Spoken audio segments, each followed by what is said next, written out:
Welcome to the Self-Publishing School podcast. This is the podcast to listen to if you're an aspiring writer or an author who wants to be more successful. On this show, you'll learn how to write and launch a book successfully, all from the top authors and people just like you who are doing it at the highest level. I'm your host, Chandler Bolt, the founder of Self-Publishing School, the author of the book called Published, and the CEO of selfpublishing.com. For free training on how to publish a book that sells 10,000 copies, go to selfpublishing.com/free training. Hey, Chandler Bolt here, and join me today is Bo Eason. Bo Eason is a former NFL standout, acclaimed Broadway playwright and performer, and an international presence and story coach. Bo is dedicated to helping others tap into their personal story or into the power of their personal story to become effective and persuasive communicators. He's the author of the book, There's No Plan B for Your A Game. Be the best in the world at what you do. Today, we're going to be talking about how he wrote and published this book, how he's using this book to grow his business, like kind of all those things. So, Bo, welcome. Great to have you here. Chandler, thanks for having me. This is going to be fun. So first and foremost, why write this book? Like, how does this fit in with your goals, with your business? Like, why a book? I was forced into it. I mean, I honestly, I never really considered writing a book. I just didn't. I was more of a, performer. And then, every time I performed, it seemed like people came up and said, "Hey, that's a play. Hey, that's a book. Hey, that's a screenplay." So funny enough, I just haven't considered myself as a writer, my whole life. But, I seem to write a lot, which is so funny. And, and I've written everything from, screenplays to, to the book, to my play. And so I actually love it, but like all of, you would-be writers and writers who are on the podcast, how you have that love-hate relationship with writing. You're just, facing that blank page every day. It's like you're creating into a void. And so I was on stage, once, and I was doing, a speech or training people.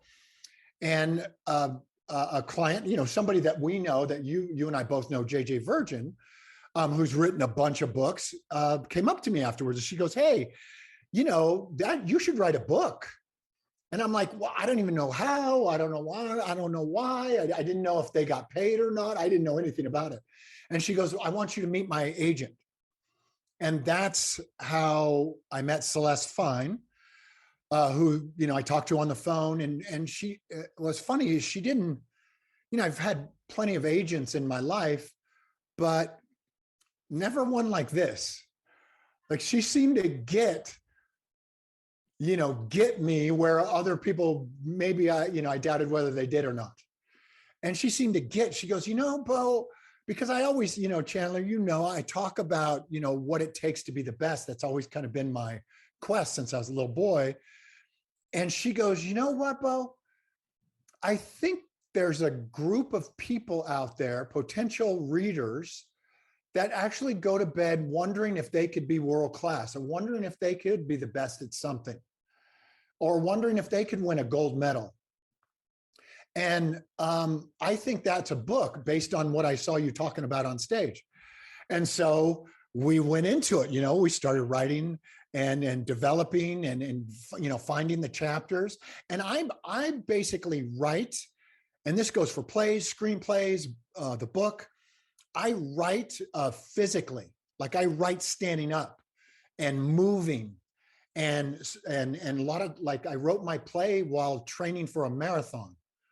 So I was training for these marathons. So I had these 10-mile runs that I had to run to get ready for the marathon. And when you're running that far, you lose your mind, right? You're just like crazy, and you don't want to go on. You can't take another step. So your mind starts to relax. And then I started thinking of this story, of this play. And as it turns out, that's actually my process of how I write. I write. So if you ever see me and I'm in really good shape, you know that I'm writing something. No way. Isn't And that crazy? are you speaking it? Like, are you transcribing this while you're running? Are you just stewing on the story and then kind of when you get back, crystallizing it through typing it out? Like, how are you doing that? Yeah, I run or get on a treadmill or a stationary bike or a hike, whatever it is. I don't transcribe it out there in real time. Yeah. I find that stops me. That kind of makes me self-conscious, and Oh, yeah, yeah. I've really got to like expend myself a little bit, like get myself to where I can't control the thoughts. And once I'm there, especially if I run fast, if I run really fast, I get some kind of freedom. And I don't know if that's from my athletic background or what it is, but I start to get this permission and freedom to, be a sucky writer, so that's really helped me. And then when I get back to the car, like wherever I'm running or whatever, when I get back to the car is usually when I just start writing down notes or chapters or ideas or themes. And that's how it all started. And I continue to use that all these years later. But also, Chandler, when the play became a hit and in New York, and it got bought as a movie, right? So I wrote one play in my whole life, a one-man show. So that got bought as a movie, and check this out, it's so funny. So people like celebrities and well-known Hollywood people would come to the play, just thinking they're coming to a play, and they're sitting right there in the audience. Like I remember one night, Leonardo DiCaprio's right there, and Tobey Maguire's right there, and Tom Cruise is right there. It was like a who's who. Well, right after the show, they come backstage, right? So DiCaprio and Tobey Maguire come backstage, and they say, "Hey, we like this story. Will you write us a screenplay?" And I go, "Well, I don't know how to write I don't write screenplays." And they say, "Well, we think you do." And then they tell me how much you get paid to write a screenplay. I go, "Yeah, maybe I can do that." Turns out I write screenplays. and so to sum that story all up, it's funny. People, I've been hired as a writer in all these different like screenplays and plays and movies and books, but I've never considered myself really a writer. But what I can do is like learn pretty fast. Yeah. So, for example, my play got bought by Frank Darabont. Frank Darabont wrote The Shawshank Redemption, The Green Mile, Saving Private Ryan, The Walking Dead. So he bought it to direct. How did you do that? I did the show. He's in the audience, comes up afterwards. This is my life story. Comes up afterwards, goes, "Hey man, I want to make this my next movie." And I go, "That's cool. Who are you?" And he goes, "I'm Frank Darabont." I said, "Shit, you're Frank Darabont?" Because I didn't know what he looked like. Because you never see directors or writers that much. And he goes, "I'm Frank Darabont." I said, "That's great." He goes, "I want to direct it. You can write the screenplay." And I say to him, "Oh, really? Because I don't know how." Yeah. And he said, "Well, you wrote the play, didn't you?" I go, "Well, I wrote the play, but I don't know how to write a movie. I don't even know, the format of it." And he goes, "Well, I'm really good at that. I've been nominated for 12 Academy Awards, so I'll help you with that." So sure enough, he turned out to be my mentor as far as the screenplays went. And go ahead. I was just going to say, having a guy like that look over your shoulder, and you know how writers are. Writers are, they're humble in a way that they know they can fail really easily. So his notes to me on, a rookie writing a screenplay were very gentle. You know what I mean? And he says, and he told me like straight up, "You can't do that, but you have to do this." And he also said this, I'll share this with the writers on the podcast. I think this is really critical if you ever are going to write a play or a screenplay. I'm not so sure it applies to books, but maybe it does. He had the screenplay, my screenplay, in his hand, right? And he would open it and he would go, "Do you see what I see, Bo?" And he goes, "I see a lot of black on this page. And I don't see a lot of white on the page." And he goes, "That's a mistake. Because it's not dynamic." Yeah. He says, because here's the reader of the script. So these would be Hollywood, executives. Yeah. Turn the page, and what they're hoping they see is some white. Yeah. So that it's less, you know what I mean? So that it's not so dense. Do you ever get emails and you're like, they're so single spaced and jammed up that you're going, I can't read that. Yeah. But if it's spread out a little bit, you're like, oh, give me some breathing room. Well, thank you, writer. Yeah. I remember him telling me that. When I think that there's a directly applicable implementation of that for books, which is shorter paragraphs. Shorter paragraphs means easier to read books. Easier to read books means more people actually finish the book. When you're living in a world where 80% of books that get started don't get finished, you've got to make it frictionless. And so I think that's an easy takeaway, which is shorter paragraphs. I want to hop into this play and screenplay piece and just touch on that for a second as it relates to writing. So I noticed you had Stephen Pressfield endorsed your book. I've had him on the podcast, and I asked him a question that I want to ask you as well, which is because, he wrote screenplays and got one of his books turned into a movie. And the question I asked him, which I'd love to get your perspective on as well, is how did writing plays and screenplays impact or improve the way that you wrote your book? I tell you what it did. The old Hollywood saying, which is, I made this mistake. I stepped in this bear trap 100 times before I actually listened to the mentors and coaches that I had, is they said, cut to the chase, get to the action. And I'm going, I'm getting to it. And they go, you're too late.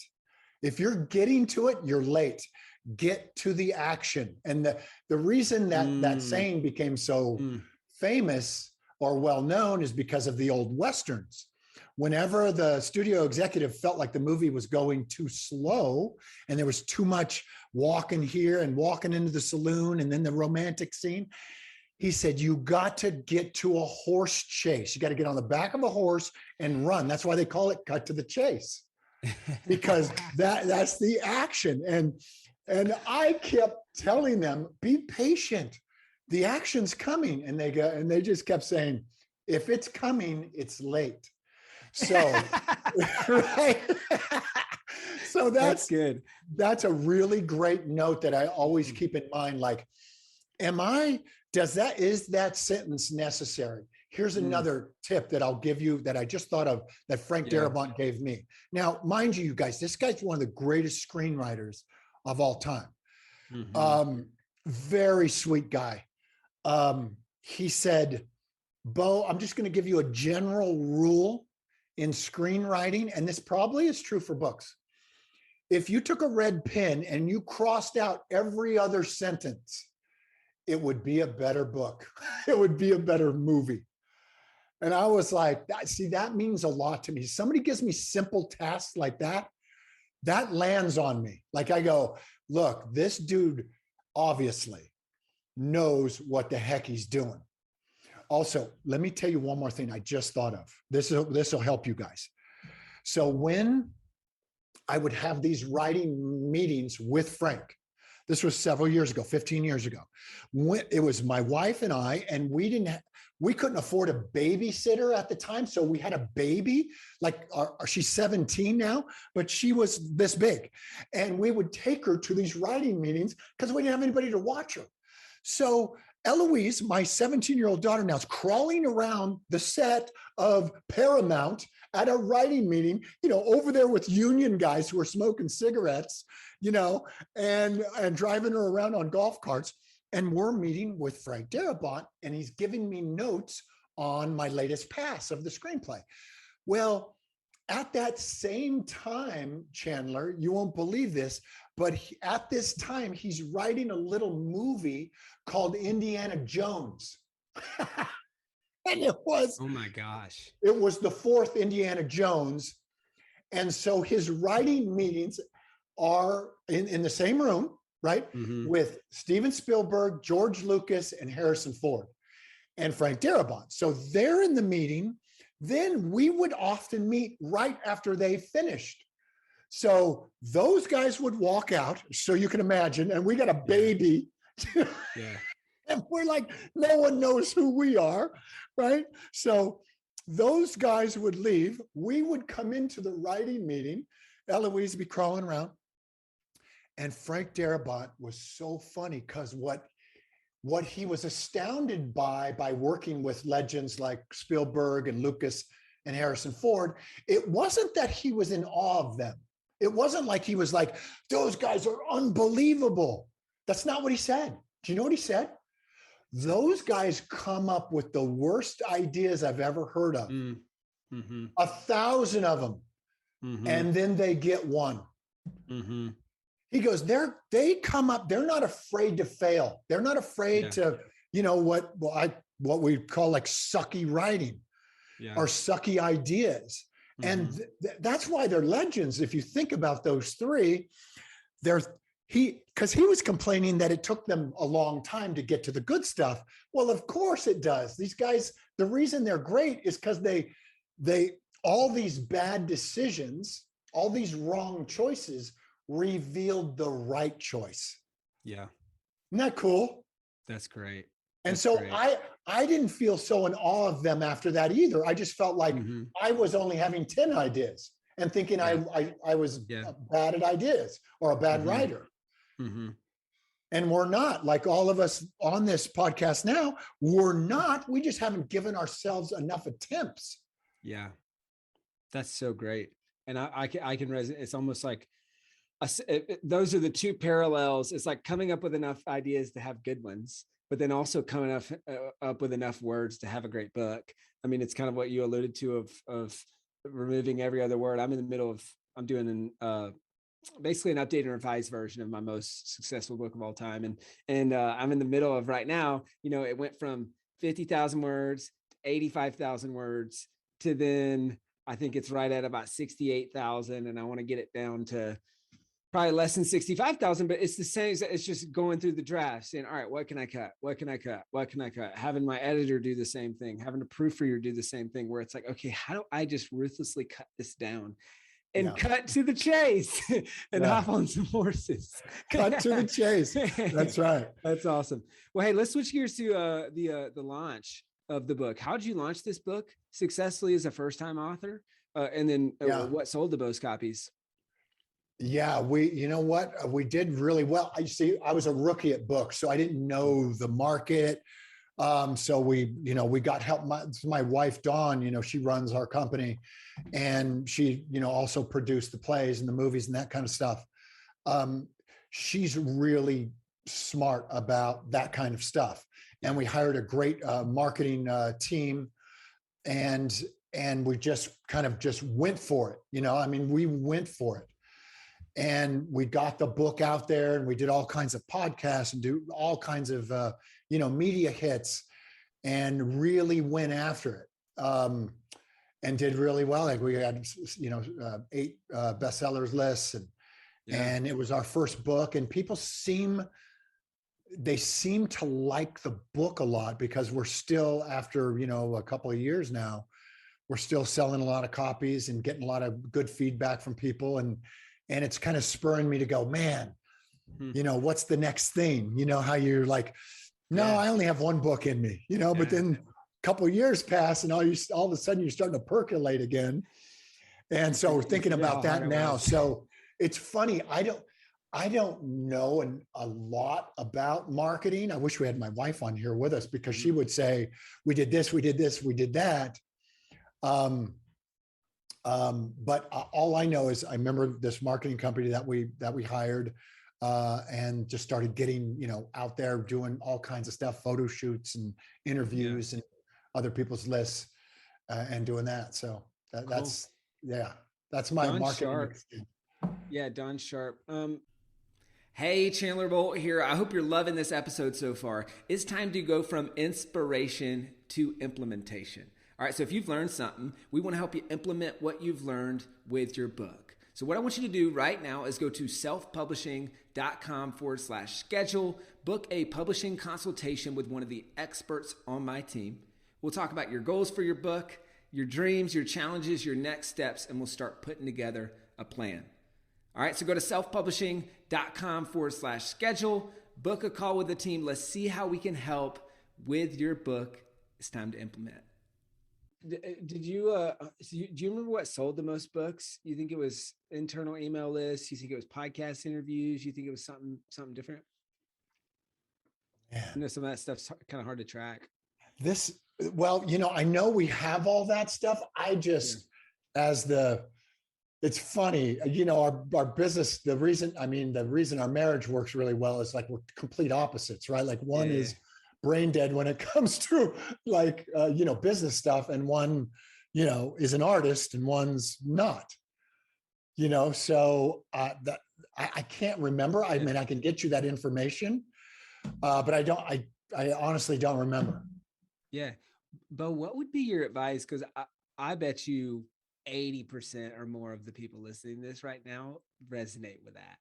So oh man, I feel like my genius is creating this thing. And then when it comes to the marketing, it's like, gosh, like it's not my sweet spot. I'd rather just create the thing, like whatever else. Like, what would be your advice to those folks on how they can kind of maximize the success of what they're doing?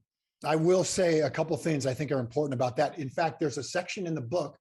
My wife's name is Dawn. So there's a section in my book, There's No Plan B for Your A Game, that is it's entitled Get a Dawn. So I say that to every client that I meet. I say that to everybody I meet. I go, you got to have a Dawn. You got to have a Dawn. And your Dawn could be a George. I don't know. But what Dawn represents to an artist, and not only for me, but for all the people that I work with, every artist, that if you look at Hollywood, it's called show business. It's cut down the middle, right? And she's the business and I'm the show. And that's how our marriage has been, right? That's who we are naturally. So she provides a safety net for me to be a foolish artist, creative, fall on my face, make some mistakes, and then she's there to clean it up and say, go again, go give it another shot. I think that person in your life is critical. Yeah. It's almost like if you were a quarterback in the NFL, and these guys, it's the highest level of sports. If you're the quarterback of an NFL franchise, they seem like they're kind of celebrity-ish. They're kind of good looking. They're kind of alone, right? But here's the deal. Do you know how many people are behind them? Do you know how many people are protecting them? Their lifeblood is based on who protects them.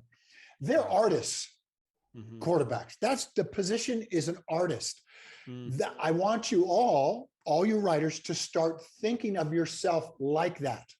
Yeah. You're an artist. You need that business, partner or whoever that's going to be. And there's plenty of people out there that play that position with such zeal, as much zeal as you play as an artist. They love it. They love the protection. They love to fight for somebody's dreams. That's what I would definitely have if I was you, 100%. And also, that goes across the board. Get a Dawn. And I have often, my wife's really a beautiful girl, but I often call her a grizzly bear, right, with cubs. And how they are. They're violent and dangerous when it comes to my dreams and my kids' dreams. So that's how you kind of want to look for these people, because they are unbending. Like they will make that book or that screenplay happen because they will protect it and usher it all the way through. And I don't. Your thoughts? Yeah, good. I don't necessarily want to do that, Yeah. But here's the other part of being an author. I think is a skill that I would have if I was you. I think we sold a lot of copies of my book because of my ability to share myself. Yeah. And share the book's themes, the content, the chapters, and to be able to tell a darn story. Because in our world anymore, Chandlers, it's so, the trust level's so low right now. It's never been lower. Gallup does a poll every year since 1974. It has never been this low. We don't trust our own neighbors. So how do we trust this author of this book that we're supposed to buy, or this person that's going to help us or train us and inspire us with these stories and these books? If you can get in front of them like we are today, like our faces are here, we're either on stage or in front of a camera or on a podcast or on a webinar, and you're able to get in front of people and do what Chandler and I are doing right now, which is we're passionate about this art and this skill called writing. And to be able to express the highs and the lows of that, and why you wrote the book, and how much of your blood is on those pages. If you can do that, and here's how I do it. I share it really personal. So the more personal your story is, the more people it impacts. There's a saying, the more personal your story, the more universal it is. And often people in this day and age, they're making the mistake of saying this term has become popular, right? Yeah. It's not about me. Well, if it is a personal story, the more personal that story is, it actually gives permission to your audience to open themselves up. And that's where every human being wants to be. So if the author opens up their heart, so to speak, then the audience feels that opening and feels close to you. In fact, they feel like they are part of you. And so now you have the reader or the audience and the writer or the performer bridging together. Those are the greatest performances of all time. So if you want to sell a lot of books, you got to get this human body, which, if you think about our bodies, this is the greatest physical instrument that God ever created in the world of expression. So you've got to sell that book. You've got to be out in front talking. Yes. Even a guy like Stephen Pressfield, that dude is a writer's writer. He is a writing, right? And everybody loves him, but he was so reluctant to be in front of people. And now I'm so brave of him. That dude has got some veteran chops. Yeah. And here he is fairly recently out in front of people. Yeah. That's amazing. And that's it. And for those of you listening, that's a good podcast interview to check out, is the one I did with Stephen Pressfield. But we talked about, it's like how in your 70s you're doing this, and the hunger and the passion and the going out in front, and not only continuing to write, but like you said, continuing to promote your books and to teach. And that's obviously what he's doing, coming on this podcast and other places like that. I want to kind of in the home stretch here, I want to pull out what are one or two concepts from the book that you feel like helped you write and publish the book successusly? Something that's a content that's in the book that helped me create exactly it? Like one or two concepts that you teach in your book, right? That you would say, hey, this was fundamental to me actually being able to do the process of writing and publishing. Yeah. There's a whole chapter on this in the book, and I call it a declaration. A lot of people use the word like goals or dreams. I use dreams sometimes. Goals doesn't really do that much for me. I use this word called declaration. And I've used it since I was a kid, because I was moved as a boy, as like a 9-year-old kid. I had this dream of playing pro football, right? But I didn't know any pro football players, and I didn't know how to do that. So I wrote a declaration no different than the Declaration of Independence. And I still have it. It's over 50 years old now. And I followed that declaration, and all it did was declare that I was going to be the best at this position called safety, which is a position in football. And I followed that despite everyone saying, no, you're too little, you're too slow, you're too this, you're too that, including 350 colleges that said, yeah, we don't want you. And I just invited myself and kept true and loyal to my declaration. When I wrote the book, I just said, okay, I'm going to keep true to my declarations, because I've had 4 or 5 declarations in my lifetime, because it takes a long time for them to come true.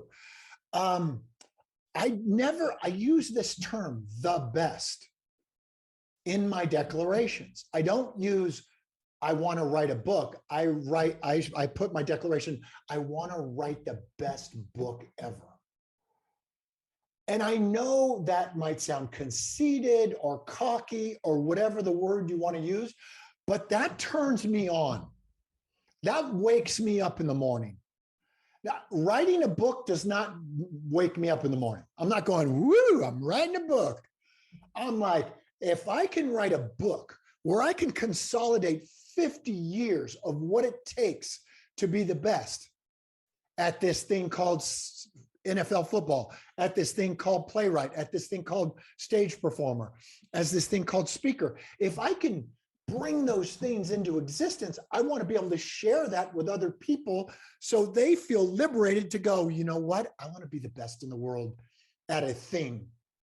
And that's what the book is about. But it's the loyalty to the declaration rather than the loyalty that most of us have, which is to the news media or social media, or what the outside world is criticizing you about. We're loyal to what they say, but we're not loyal to what our declaration says. And so when you do this, if you follow the book, that's what it's about. When you do this, you find, and your kids will love this, and you'll love it for your grandkids too, you're no longer distracted. Because the game requires so much of you, because you're the one who stated you wanted to be the best in the world at this thing. Once that declaration is out there, now the game becomes big, and there's no room in your life for distractions. That has helped me with the book, because when you're writing a book, it's so easy to go, you know what, not today. But the loyalty to the distraction of not only it being a book, but being the best book. Yeah. That moves the dial for me. If some of you are thinking about that, always up the stakes, because this is who we naturally are. So if you can prove to me, anybody on this call, on this podcast, if you can prove to me that this sentence ever came out of a 6 or a 7 or an 8-year-old kid's mouth. Hey, mom, dad, I have this ultimate dream. I want to win the silver medal in the Olympics. That sentence has never been said. Isn't that crazy? That sentence has never been said. It's been said later after you didn't win the gold and you won the silver, or you actually lost the gold and they gave you a silver. But our eternal way back and with Mother Nature, who we were, the genesis of who we are is to be the best. And that's why you and me were born on the day of our conception, right? The reason we got conceived on that day against 300 million to 1 odds that we would be the sperm that fertilized the egg is because we won. We weren't, there's no medals for second place in the sperm count, right? There's no second place ribbons. So you and me, think about this. You and me are made this way. It's in our DNA to be number one, to be the gold medalist, to create the best. Then we're born into this world and everything that's coming at us is mediocrity. So then we settle for mediocrity. And I say, you know what? If I make a commitment to write a mediocre book, that book's never going to get written because I'm going to be distracted. It's never going to happen. But if I declare it's going to be the best book, that sucker's going to happen. Now, it may not be the best book, right? That's for other people to decide.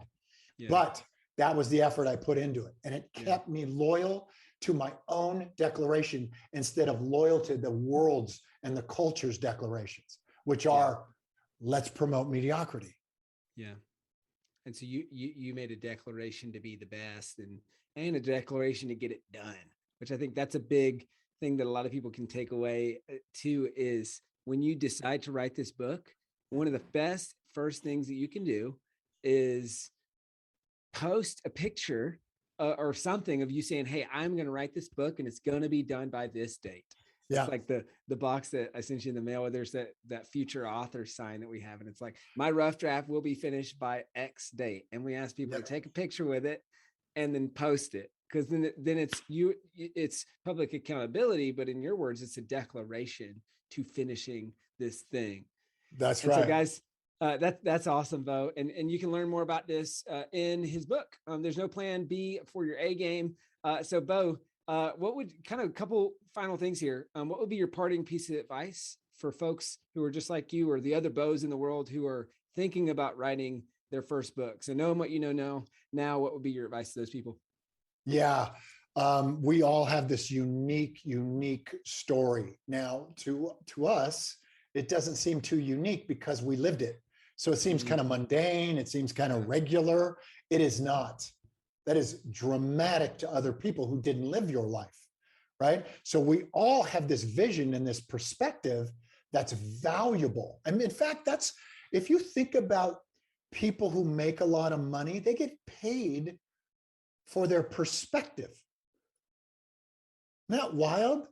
They get paid on what they see and how they're able to communicate that. Well, so do you.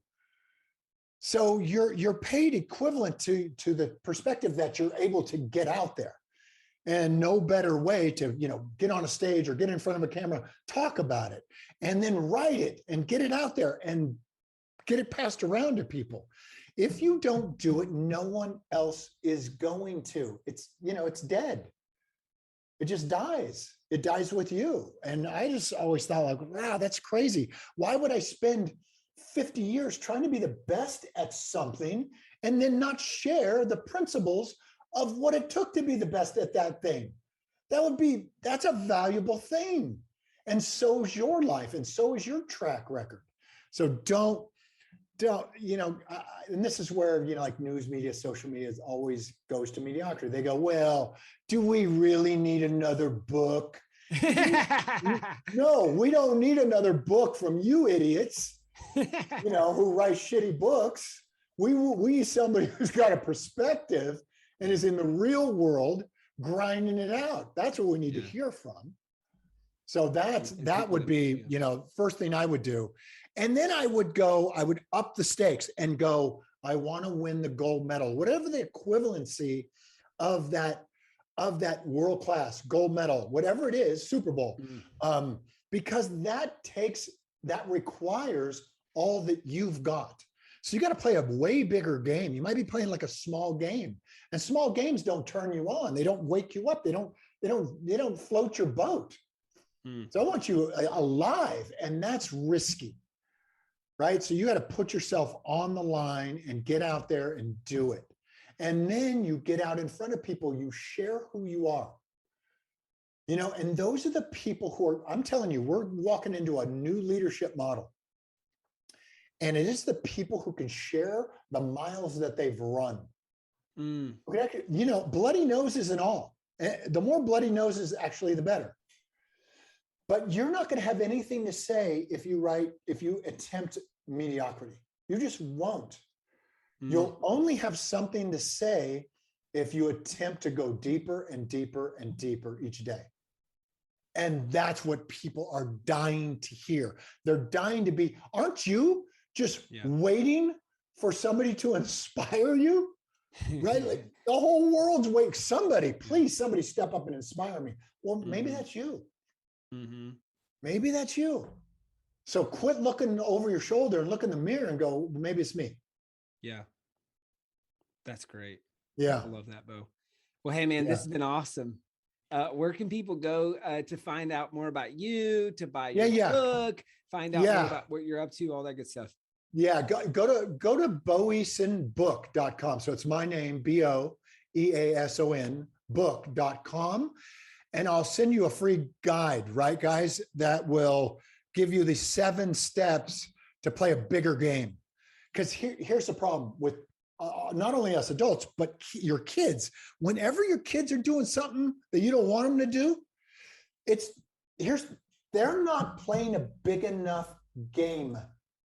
If the game requires more of them, they won't be doing that stupid stuff you don't want them to be doing. There's no time for it. There's no space in their life for it. So it's a free guide. It's great. It has 7 ways to like have you play a bigger game. And once you play that big game, now we get to see who you are, right? That's what we want. I want to see who you really are. And if it doesn't require enough of you, we're never going to see it. Yeah. That's great. Well, guys, boeasonbook.com. It's a good site too. I was looking at it right before this interview, and good example for authors who are looking at bonuses for your book and a 2-step for those bonuses, which is something that we talk a lot about and teach about. So if you want to check out that at work too, you can see that at the site. It's pretty cool. So boeasonbook.com. Bo, appreciate you. Thanks, Chandler. Thanks for having me. Yes, sir. Thank you so much for watching or listening to this episode of the Self-Publishing School podcast. I know there's so many places that you can be spending your time. There's other podcasts that you could be listening to, YouTube channels that you could be watching.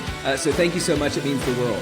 Now, I want you to do 3 things right now if you found this episode helpful. All right, number 1, I don't know if you know this, but we've got a YouTube channel. It's a companion channel to this podcast. All the video versions of the episode are on the YouTube channel. So number 1, subscribe to the YouTube channel.